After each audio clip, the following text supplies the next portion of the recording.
Hello. I'm hoping you're going to ask me a question instead of me asking you one. Oh, maybe this will help. Someone left this for you.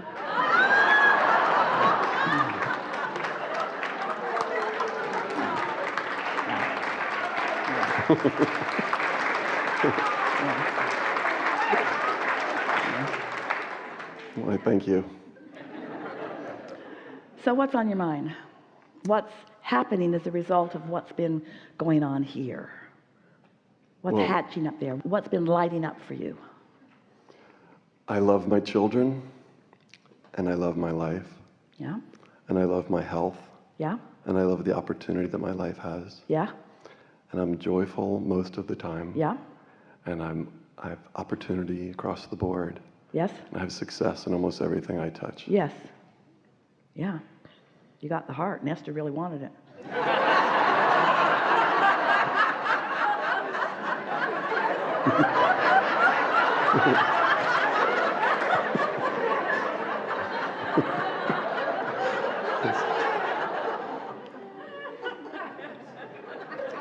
And so, what was this about?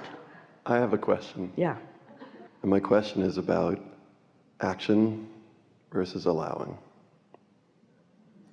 My understanding of the 3 steps of the law of allowing is you ask, and then the work is done, Yeah. and then based on what you were talking about today, you just allow your vibration to raise to the level.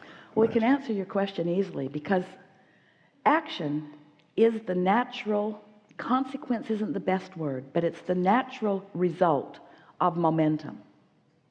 So you could be in the receptive mode of unwanted things, like feeling vulnerable or feeling sorry for yourself or just having had an experience that wasn't pleasant.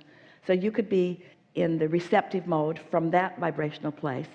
And if you spend enough time there, there's going to be enough momentum that you're going to be inspired to some action.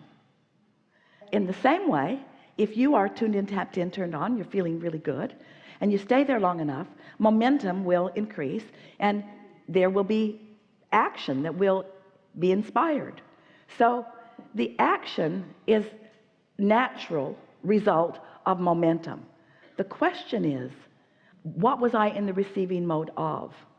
And so we're not ever trying to talk any of you out of action, because action is the delicious process of manifestation.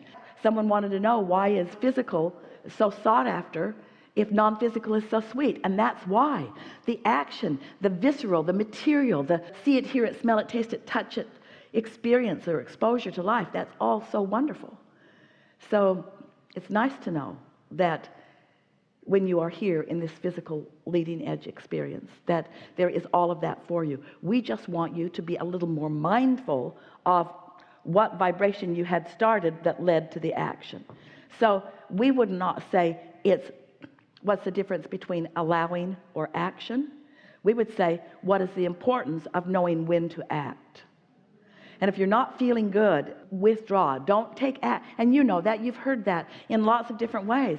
When you're not feeling good, don't call them. Isn't there a song about that? I should have just gone to bed. Take a nap. Yeah. Yeah. I appreciate your response. Enough? No. Because I don't take much action until I'm crystal clear about where I am in my mind and thoughts and feelings.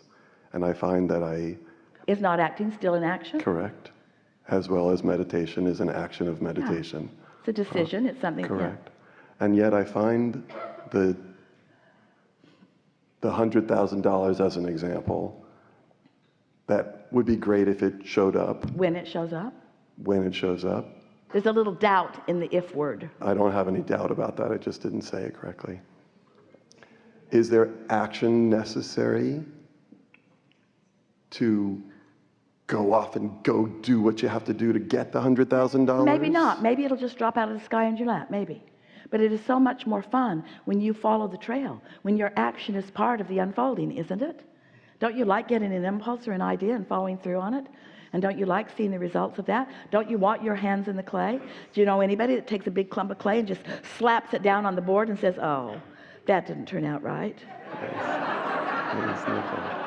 Correct.